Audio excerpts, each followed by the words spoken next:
अमरावती जिल्ह्यातील चांदूर बाजार तालुक्यातून एक मोठी बातमी समोर आली आहे। इथे एका ग्रामपंचायत सदस्याने थेट महिला सरपंच आणि त्याच्या सासूलाच मारहाण केल्याचा धक्कादायक प्रकार घडला आहे।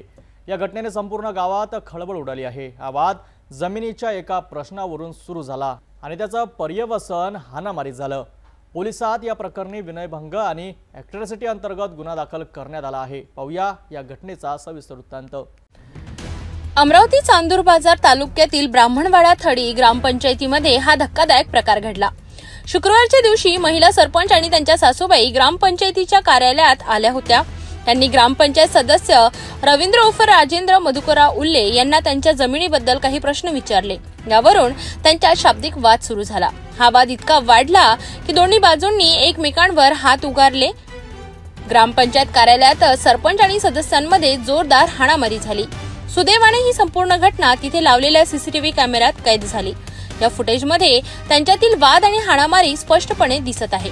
घटनेनंतर महिला सरपंचांनी तात्काळ ब्राह्मणवाडा पोलीस स्टेशनमध्ये धाव घेतली। त्यांनी सदस्य राजेंद्र उल्ले यांच्या विरोधात तक्रार दाखल केली। पोलिसांनी या तक्रारीवरून राजेंद्र उल्ले यांच्या विरोधात विनयभंग आणि ॲट्रॉसिटी कायद्याअंतर्गत गुन्हा दाखल केला आहे।